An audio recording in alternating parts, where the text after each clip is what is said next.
నమస్తే, welcome to non stop news. రోజంతా busy ఉన్నారా? న్యూస్ అప్డేట్స్ మిస్ అయ్యారా? Don't worry. బ్రేక్స్ లేకుండా బోర్ కొట్టకుండా నాన్ స్టాప్ న్యూస్ ప్రతిరోజు రాత్రి 9 గంటలకు నేను హిమబిందు, నేను కార్తిక్. తెలుగుదేశం పార్టీ నిర్వహిస్తున్న మహానాడు కార్యక్రమం ఆ పార్టీ అధ్యక్షుడు చంద్రబాబుపై వైఎస్ఆర్సీపీ అధినేత వైఎస్ జగన్మోహన్ రెడ్డి వ్యంగ్యాస్త్రాలు సంధించారు. టీడీపీ అంటే తెలుగు డ్రామా పార్టీ అని విమర్శించారు. మహానాడు పెద్ద డ్రామా. చంద్రబాబు మహానాడులో పోజులిస్తున్నారు. సత్తా అంటే కడపలో మహానాడు పెట్టడం కాదు, కడపలో మహానాడు పెట్టి జగన్ను తిట్టడం సత్తా ఎలా అవుతుందని ప్రశ్నించారు. ఇచ్చిన హామీలు నెరవేర్చడం నిజమైన సత్తా అవుతుందని చంద్రబాబుకు చురకలంటించారు YS Jaganmohan Reddy. Super 6, super 7 గాలి కొదిలేశారని వైఎస్ జగన్మోహన్ రెడ్డి మండిపడ్డారు. కూటమి ప్రభుత్వం రాష్ట్రంలో ఆరోగ్యశ్రీని పూర్తిగా నిర్వీర్యం చేసిందని ఆగ్రహం వ్యక్తం చేశారు. ఏడాది కాలంలో ఒక్క ఉద్యోగం కూడా ఇవ్వలేకపోయారన్నారు. ఉన్న ఉద్యోగాలు పీకేస్తున్నారని ధ్వజమెత్తారు. వైఎస్ఆర్సీపీ పాలనలో ఉద్యోగస్తుల్లో చంద్రబాబు విషం నింపారని మండిపడ్డారు. ఇప్పుడు ఒక్కరికి కూడా ఐఆర్, పీఆర్సీ ఇచ్చిన పాపాన పోలేదన్నారు.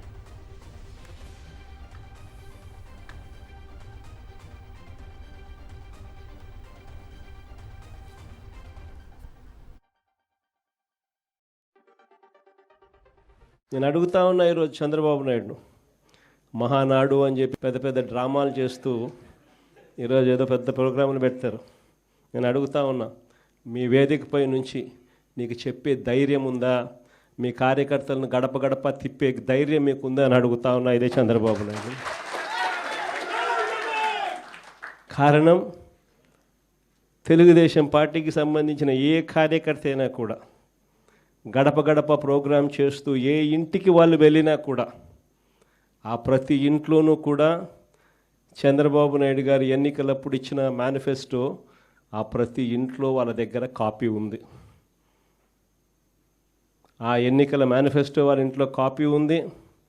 ఎన్నికలప్పుడు వీళ్ళు పబ్లిసిటీ ఇస్తూ వీళ్ళు మర్చిపోతారేమో అని చెప్పి 1, 2 సార్లు, 3 సార్లు, 4 సార్లు కార్యకర్తలందరినీ కూడా తిప్పుతూ ప్రతి ఇంటికి వెళ్ళి వీళ్ళు చెప్పిన మాటలు ప్రతి ఇంట్లోనూ కూడా ప్రజలకు గుర్తుంది. వీళ్ళు ఇచ్చిన బాండ్లు ప్రతి ఇంట్లో కూడా ఈ రోజుకి ఉన్నాయి. ఒకవైపున చంద్రబాబు ప్రభుత్వం ఇచ్చిన ఏ హామీని నెరవేర్చకుండా సూపర్ 6లు, సూపర్ 7లు గాలి కుదిలేసి 143 హామీలను పూర్తిగా పక్కకు వదిలేసి, ఇంతకుముందు చెప్పినట్టుగా చిన్న చిన్న హామీలు, 143 హామీలకు గతి లేదు. సూపర్ 6కు గతి లేదు, సూపర్ 7కు గతి లేదు.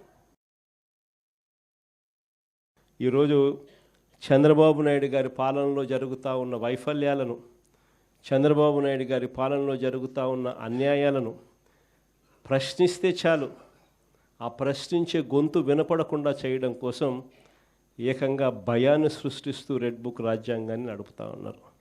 దొంగ కేసులు పెడతా ఉన్నారు, దొంగ సాక్ష్యాలను సృష్టిస్తూ ఉన్నారు. నిజంగా ఆశ్చర్యకరమైన విషయం. మన పల్నాడు నియోజకవర్గంలో చూస్తే, పల్నాడు నియోజకవర్గంలో వాళ్ళు కొట్లాడుకొని, వాళ్ళు తెలుగుదేశం గ్రూప్ రాజకీయాలలో వాళ్ళు ఒకరిని బండి ఆపి చంపేస్తే, ఆ బండిలో వచ్చిన వాళ్ళు ఆ బండి గుద్ది చంపేటప్పుడు ఆ బండి యాక్సిల్ ఇరిగిపోయి బండి అక్కడే వదిలేసాల్సిన పరిస్థితి వస్తే, ఆ బండి ఎవరిది అని తెలుసు. చంపేటప్పుడు సాక్షులు, ప్రత్యక్ష సాక్షులు ఎవరు చంపినారో కూడా తెలుసు. అయిపోయిన వెంటనే ఎస్పీ వచ్చి వాళ్ళు కొట్లాడుకొని చంపుకున్నారు అని చెప్పి ఎస్పీ చెప్తే, 2 రోజుల తర్వాత మన క్యాండిడేట్ని, మన ఎమ్మెల్యే క్యాండిడేట్ని దాంట్లోకి ఇరికిచ్చే కార్యక్రమం చేస్తూ ఉన్నారు.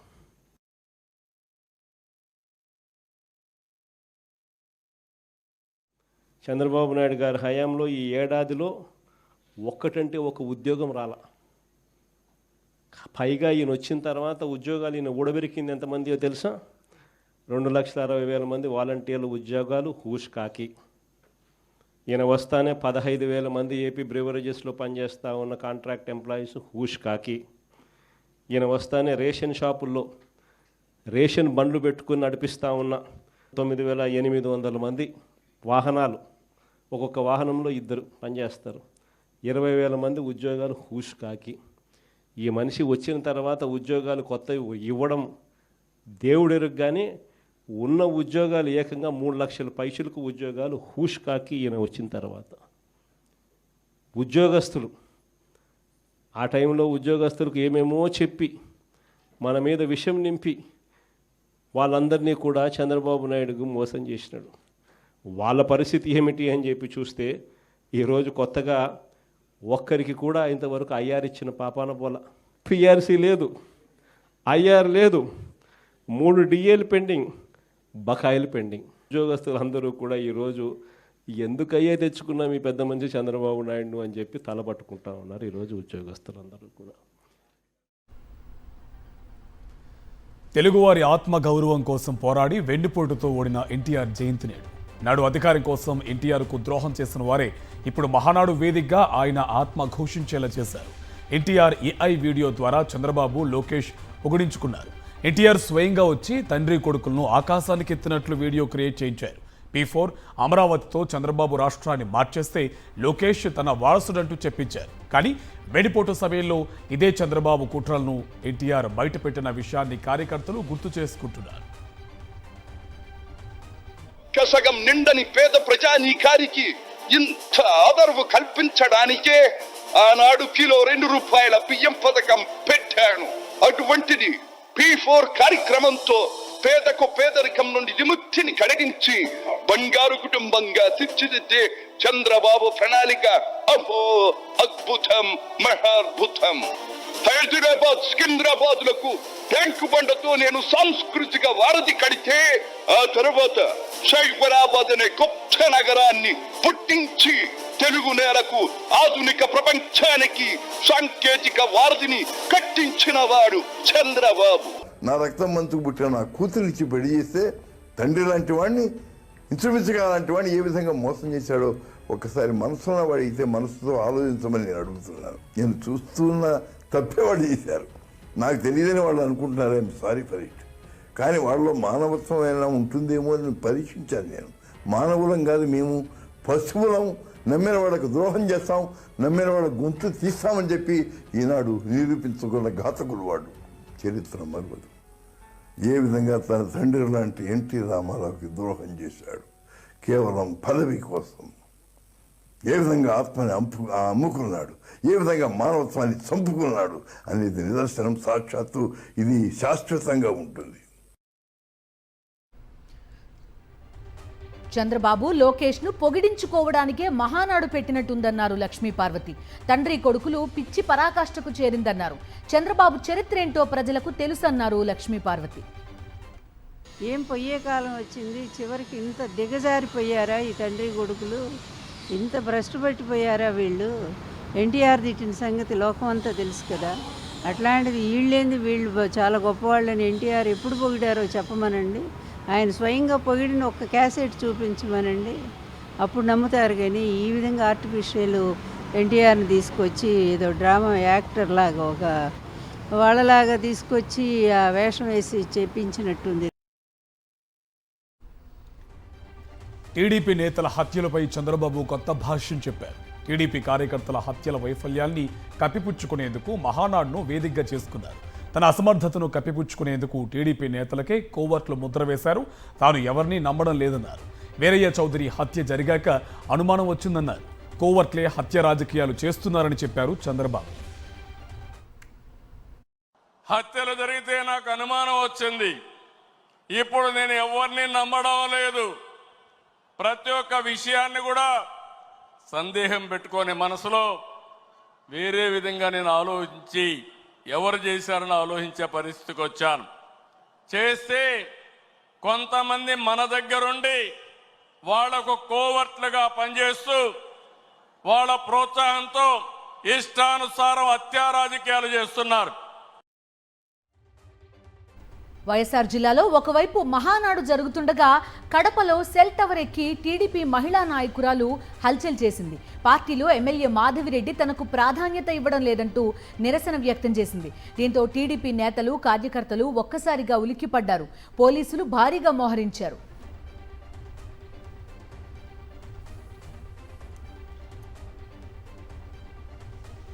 తెలుగుదేశం పార్టీ ప్రతిష్టాత్మకంగా నిర్వహిస్తున్న మహానాడులో కార్యకర్తలు లేక వెలవెలబోతుంది. మొదటి రోజు ఆ పార్టీ అధినేత చంద్రబాబు నాయుడు ప్రసంగిస్తున్న టైంలోనే పచ్చనేతలు అక్కడి నుంచి వెళ్లిపోతున్న దృశ్యాలు సోషల్ మీడియాలో వైరల్గా మారాయి. అయితే ఇవాళ కూడా అంతకు మించిన దృశ్యాలే కనిపించాయి. కడప మహానాడు ప్రాంగణం వైపు వెళ్లే రోడ్లన్నీ ఖాళీగా కనిపించాయి. స్థానిక కార్యకర్తలు సైతం కనీసం అటువైపు తిరిగి చూడలేదు. ఆ పార్టీ నేతలు ప్రసంగిస్తూ ఉండగానే వచ్చిన ఆ కొద్దిమంది కూడా వెనుదిరిగి వెళ్తూ కనిపించారు. ఆ సమయంలో భోజనాల దాకా అయినా ఉండాలని నేతలు నిలువరించే ప్రయత్నం చేసినా లాభం లేకపోయింది.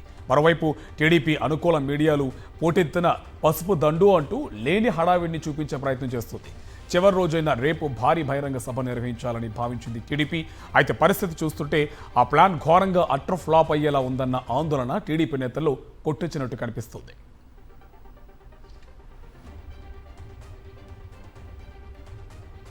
మహానాడు పేరుతో పులివెందులలో టీడీపీ కవ్వింపు చర్యలకు పాల్పడుతోందని మండిపడ్డారు Kadapa MP YS Avinash Reddy.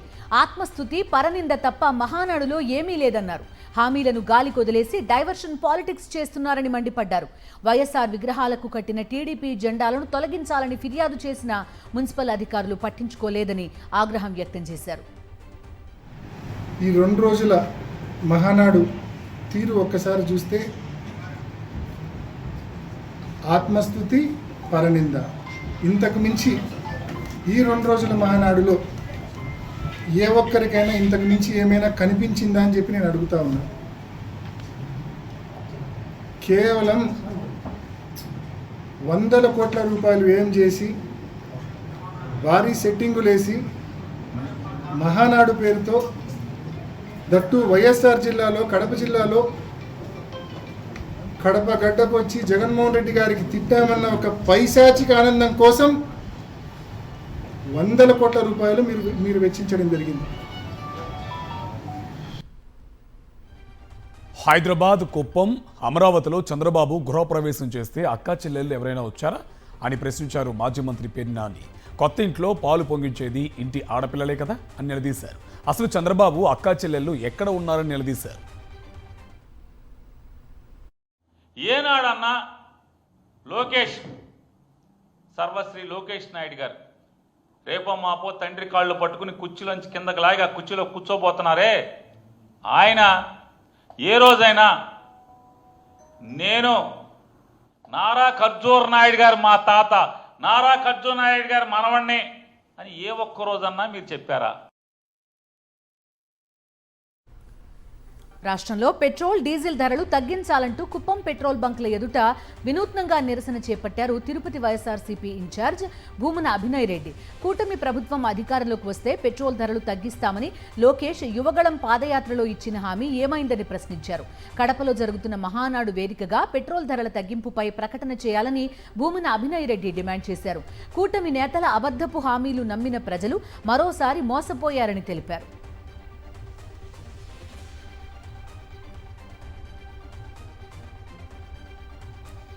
AP CM చంద్రబాబుపై టీడీపీ సీనియర్ నేత మాజీ మంత్రి వడ్డీ శోభనాధీశ్వరరావు ఫైర్ అయ్యారు. చంద్రబాబు ఆలోచనల్లో కార్పొరేట్లు, ధనవంతులు తప్ప సామాన్యులు కనిపించడం లేదన్నారు. సామాన్యుల సమస్యల పట్ల ప్రభుత్వం సానుకూలంగా స్పందించడం లేదని విమర్శించారు వడ్డీ శోభనాధీశ్వరరావు. దురదృష్టవశాత్తు ఎందుకునో పేదవాళ్ళ యొక్క ఆ సామాన్యుల యొక్క సమస్యల గురించి పెద్దగా పట్టించుకుంటూ ఉన్నటువంటి పరిస్థితి లేదు. ఉంటే ప్రభుత్వానికి, చంద్రబాబు నాయుడు గారికి ఎందుకునో మరి అసలు పెద్ద పెద్ద కార్పొరేట్లు, పెద్ద పెద్ద ధనవంతులు తప్ప సామాన్య ప్రజానికం వారి యొక్క ఆలోచనలో, పరిశీలనలో ఉన్నట్టు కనపడుతున్నా. 40 లక్షల మంది వాల్మీకిల మనోభావాలు దెబ్బతీసే విధంగా Anantapuram Madakasira TDP MLA MS Raju మాట్లాడిన విధానాన్ని ఖండించారు వాల్మీకి బోయ సంఘం నేతలు. ఎంఎస్ రాజు ఆయన ఉనికిని చాటుకునే ఉద్దేశంతో మాజీ ఎంపీ తలారి రంగయ్యపై తీవ్ర వ్యాఖ్యలు చేశారని మండిపడ్డారు. తలారి రంగయ్య, జెడ్పీ చైర్మన్ బోయ గిరిజమ్మకు ఆయన క్షమాపణలు చెప్పాలని డిమాండ్ చేశారు.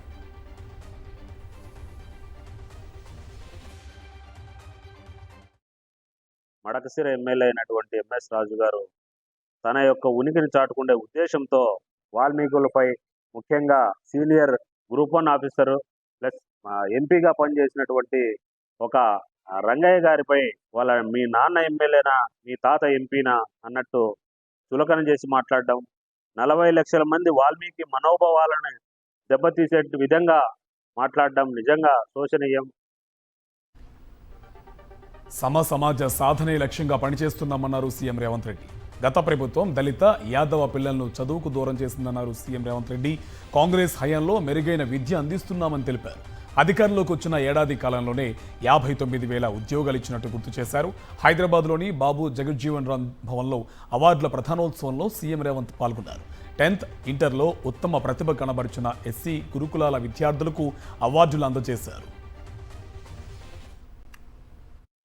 ఈ SC ST BC minority EWS పిల్లలకు 200 కోట్ల రూపాయలు పెట్టి 100 అంటే దాదాపుగా 25,000 కోట్ల రూపాయలు ఖర్చు పెట్టి కట్టాల్సిన అవసరం ఉందా అని ఒక పత్రిక రాసింది, ఒక రాజకీయ పార్టీకి సంబంధించిన పత్రిక. కరెక్టే మీ విధానంలో, ఎందుకంటే మీరు అధికారంలో ఉన్నప్పుడు బర్రెలు గొర్రెలు చేపలు చెప్పులు కుట్టుకోండి అనే స్కీములు మీరు తీసుకొచ్చిండ్రు. ఆనాడు బడుగు బలైన దళిత గిరిజన మైనారిటీ వర్గాలు ఏం చేయాలంటే దళితులు చెప్పులు కుట్టుకోవాలి, బలహీన వర్గాలు చేపలు పట్టుకోవాలి, ట్రైబల్స్ పందులు పెంచుకోవాలని గత ప్రభుత్వంలో స్కీములు వచ్చినాయి. మీరు అందరూ చూడండి, గత 10 సంవత్సరాలలో మేడిగడ్డ బరాజ్పై ఎన్డీఎస్ఏ ఇచ్చిన నివేదిక అంతా బూటకమని బీఆర్ఎస్ చెప్తున్న మాటే అక్షరాలా నిజమని తేలిపోయిందన్నారు కేటీఆర్. కనీస పరీక్షలు నిర్వహించకుండా ఎన్డీఎస్ఏ తుది రిపోర్ట్ ఎలా ఇస్తుందని ప్రపంచ ప్రఖ్యాత నిర్మాణ సంస్థ ఎల్ఎన్టీ సూటిగా ప్రశ్నించడంతో ఆ నివేదిక తప్పుల తడక అని రుజువైపోయిందని ట్వీట్ చేశారు. క్షేత్రస్థాయిలో కనీస పరీక్షలు చేయకుండానే ఎన్డీఎస్ఏ ఇచ్చిన నివేదికను ఎల్ఎన్టీ పూర్తిగా తిరస్కరించడం రాష్ట్రంలోని కాంగ్రెస్ సర్కార్కు, కేంద్రంలోని బీజేపీ ప్రభుత్వానికి చెంపపెట్టు లాంటిదన్నారు కేటీఆర్. ఇలాంటి పనికిరాని రిపోర్ట్ను పట్టుకుని ఎన్డీఎస్ఏ నివేదికనే తమ ప్రామాణికమని ముఖ్యమంత్రి రేవంత్, రాష్ట్ర ప్రభుత్వం చెప్పడం వారి అసమర్థతకు, చేతకానితనానికి, దివాళాకోరు విధానాలకు నిదర్శనమని ట్వీట్లో తెలిపారు కేటీఆర్. ఏపీలో సినిమా థియేటర్లపై కూటమి సర్కార్ కక్ష సాధింపు చర్యలు కొనసాగిస్తుంది. ఎంపిక చేసిన థియేటర్లోనే తనిఖీలు చేస్తున్నారు అధికారులు. టీడీపీ జనసేన నేతల థియేటర్లపై కన్నెత్తి చూడట్లేదు అధికారులు. అల్లు అరవింద్ లీజు థియేటర్ల అన్నింటిలోనూ తనిఖీలు చేపట్టారు. ఓసారి fire, revenue, municipal, food safety అధికారులు రైడ్ చేశారు. మూకమ్మడిగా థియేటర్లో తనిఖీలు నిర్వహించారు. టీడీపీ నేతల మల్టీప్లెక్స్ల వైపు కన్నెత్తి చూడలేదు అధికారులు. కేవలం కక్షగట్టి కొన్ని థియేటర్లోనే తనిఖీలు చేశారు. పవన్ హరిహర వీరమల్లు సినిమా కోసం అధికారులతో సోదాలు చేపించారు.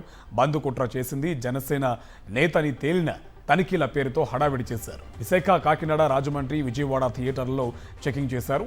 వైఎస్ఆర్సీపీ నేతల థియేటర్లలో తనిఖీలు చేశారు. టీడీపీ నేతల చేతుల్లోనే అత్యధికంగా సినిమా థియేటర్లు ఉన్నా అటువైపు అధికారులు పోవడానికి కూడా ధైర్యం చేయలేదు. జూన్ 8వ తేదీ నుంచి చేప ప్రసాదం పంపిణీ కార్యక్రమం హైదరాబాద్ నాంపల్లి ఎగ్జిబిషన్ గ్రౌండ్లో ప్రారంభిస్తామని బత్తిని బ్రదర్స్ తెలిపారు. ఎప్పట్లానే ఈ సంవత్సరం మృగశిర, కార్తీక్ ఘడియలు ప్రవేశించిన వెంటనే చేప ప్రసాదం నాంపల్లి ఎగ్జిబిషన్ గ్రౌండ్స్లో పంపిణీ చేస్తామన్నారు. 4 రోజుల్లో 5 లక్షల మంది ప్రజలు వచ్చే అవకాశం ఉందని అధికారులు అంచనా వేస్తున్నారు. ఉగ్రవాదం, పేలుళ్ల కుట్ర కేసులో పోలీసుల విచారణ ముగిసింది. ఈ కేసులో ప్రధాన నిందితులుగా ఉన్న సిరాజ్, సమీర్లను 6 రోజుల పాటు విచారించారు పోలీసులు. ఇవాళ వైద్య పరీక్షల అనంతరం వీరిని మెజిస్ట్రేట్ ముందు హాజరుపరిచారు పోలీసులు. అయితే పోలీసుల విచారణలో పలు చోట్ల బాంబు పేలుళ్లకు కుట్ర చేసినట్టు సిరాజ్ అంగీకరించాడు. దీనిలో భాగంగా పలు దేశాల హ్యాండర్లు టచ్లో ఉన్నట్లు సిరాజ్ స్పష్టం చేశారు. ఉగ్రవాదం, పేలుళ్ల కుట్ర కేసులో సిరాజ్ అరెస్టు తర్వాత విజయనగరంలో అదృశ్యమైన వారు ఎవరు, హైదరాబాద్లో సమీర్ ఇంట్లో సమావేశమైన వారు ఇప్పుడు ఎక్కడ అనే వివరాలను పోలీసులు సేకరించే పనిలో పడ్డారు. ఈ క్రమంలోనే పోలీసులు పురోగతి సాధించినట్టు కనిపిస్తోంది. బాంబు పేలుళ్లకు కుట్ర పన్నిన సూత్రధారి సిరాజేనని, దేశవ్యాప్తంగా 7 రాష్ట్రాల్లో బాంబు పేలుళ్లకు వ్యూహరచన చేశాడని నేషనల్ ఇన్వెస్టిగేషన్ ఏజెన్సీ విచారణలో తేలినట్టు సమాచారం.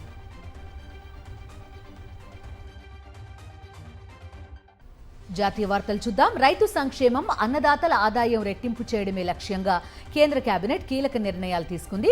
ఖరీఫ్ సీజన్కు సంబంధించి వరి సహా 14 పంటలకు కనీస మద్దతు ధర పెంపుకు ఆమోదం తెలిపింది.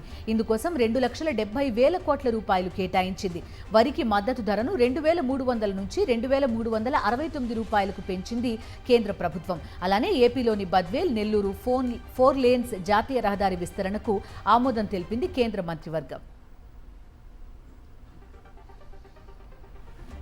రాష్ట్రపతి పాలనలో ఉన్న ఈశాన్య రాష్ట్రం మణిపూర్లో మళ్లీ ప్రజాప్రభుత్వం ఏర్పాటుకు కసరత్తులు జరుగుతున్నాయి.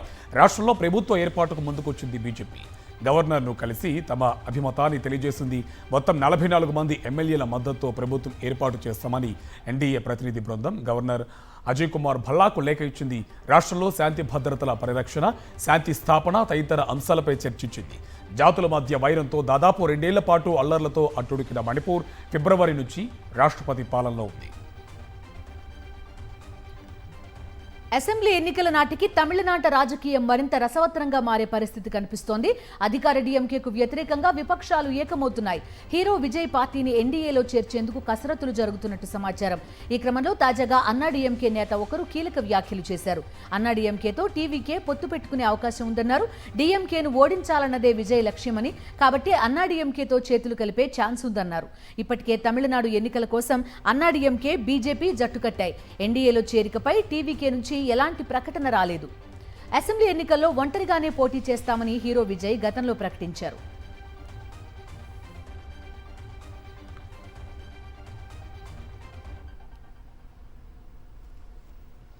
అసోంలోని బీజేపీ ప్రభుత్వంపై సుప్రీంకోర్టు సీరియస్ అయింది. 171 ఎన్కౌంటర్లపై సమాధానం చెప్పాలని ఆదేశించింది. వీటిపై సమగ్ర విచారణ జరపాలని రాష్ట్ర మానవ హక్కుల కమిషన్కు ఆదేశాలు జారీ చేసింది సర్వోన్నత న్యాయస్థానం.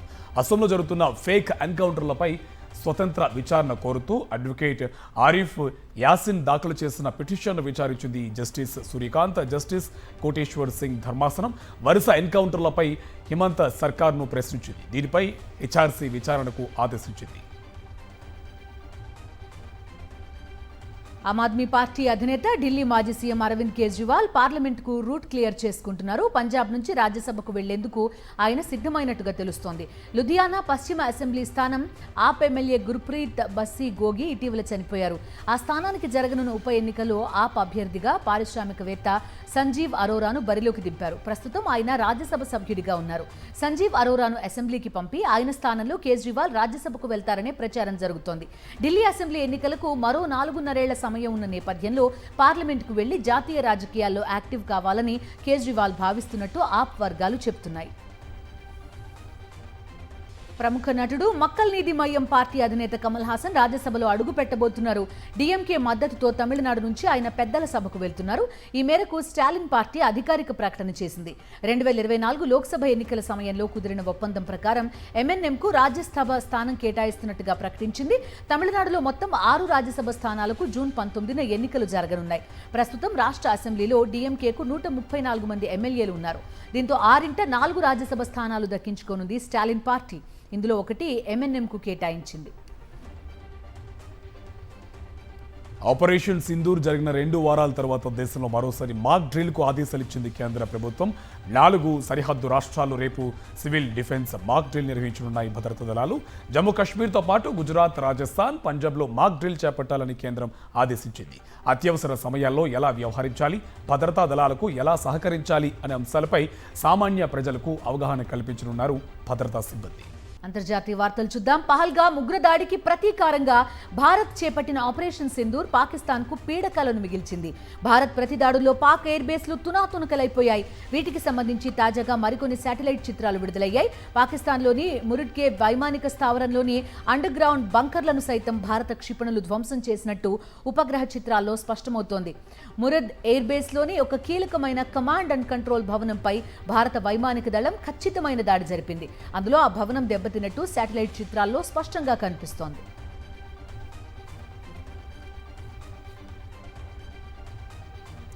అమెరికా అధ్యక్షుడు డొనాల్డ్ ట్రంప్ కెనడాను వదలడం లేదు. అగ్రరాజ్యంలో 51వ రాష్ట్రంగా చేరాల్సిందే అంటున్నారు. అలా చేరితే గోల్డెన్ డోమ్ ఫ్రీ అంటూ ఆఫర్ ఇచ్చారు. భూమి, అంతరిక్షం నుంచి అమెరికా గగనతలంపై నిఘా ఉంచేందుకు గోల్డెన్ డోమ్ ప్రాజెక్టును తెరపైకి తెచ్చింది అగ్రరాజ్యం అమెరికా. ఈ ప్రాజెక్టులో చేరేందుకు కెనడా కూడా ఆసక్తి చూపించింది. దీనిపై స్పందించిన ట్రంప్ 51వ రాష్ట్రంగా చేరితే గోల్డెన్ డోమ్ను ఉచితంగా పొందవచ్చని తెలిపారు. లేదంటే $61 బిలియన్ ఖర్చు చేయాల్సింది ఉందన్నారు. ఇక తన సొంత సామాజిక సోషల్ మీడియా ట్రూత్ సోషల్లో ఈ మేరకు పోస్ట్ చేశారు. బిజినెస్ అప్డేట్స్ చూద్దాం. దేశీయ స్టాక్ మార్కెట్ సూచీలు ఈ రోజు కూడా నష్టాల బాటలో నడిచాయి. అంతర్జాతీయ మార్కెట్ల నుంచి మిశ్రమ సంకేతాలు అందుతున్నప్పటికీ దేశీయంగా బ్లాక్ డీల్స్, ప్రైమరీ మార్కెట్లో పెరిగిన కార్యకలాపాల కారణంగా నిధులు తరలిపోవడంతో సూచీలు పతనమయ్యాయి. రోజంతా కొంతమేర ఒడిదుడుకులకు లోనైన మార్కెట్లు చివరికి నష్టాల్లో ముగిశాయి. సెన్సెక్స్ 239 పాయింట్లు, నిఫ్టీ 73 పాయింట్ల నష్టంతో ముగిసింది. బంగారం ధరలు ఇవాళ పెరిగాయి. 24 క్యారెట్ల 10 గ్రాముల గోల్డ్ రేటుపై 500 రూపాయలు పెరిగింది. ప్రస్తుతం 99,000 రూపాయలు పలుకుతోంది. తెలుగు రాష్ట్రాలతో పాటు బెంగళూరు, చెన్నై, ముంబైలోనూ ఇవే ధరలు కొనసాగుతున్నాయి. ఇక కేజీ వెండి రేటు 1,11,000 పలుకుతుంది. స్పోర్ట్స్ డీటెయిల్స్ చూద్దాం. ఐపీఎల్లో రేపు క్వాలిఫైయర్ 1లో పంజాబ్తో తలపనుంది రాయల్ ఛాలెంజర్స్ బెంగళూరు. దాదాపు 9 ఏళ్ల సుదీర్ఘ విరామం తర్వాత బెంగళూరు జట్టు క్వాలిఫైయర్ 1 ఆడనుండడం విశేషం. ఈసారి ఎలాగైనా టైటిల్ గెలిచి ఏళ్ల నాటి కలను నెరవేర్చుకోవాలనే పట్టుదలతో జట్టు కనిపిస్తోంది. ఐపీఎల్ 2025 సీజన్కు ముందు జట్టులో కీలక మార్పులు చేసిన ఆర్సీబీ అన్ని విభాగాల్లోనూ పటిష్టంగా తయారైంది. ఫైనల్ చేరడానికి 2 అవకాశాలు ఉండడం ఆర్సీబీకి సానుకూలం. గత చరిత్రను పరిశీలిస్తే ఆర్సీబీ పలుబార్లు ప్లే ఆఫ్స్కి చేరిన టైటిల్ మాత్రం అందుకోలేకపోయింది. ఇవి నాన్ స్టాప్ న్యూస్ డీటెయిల్స్.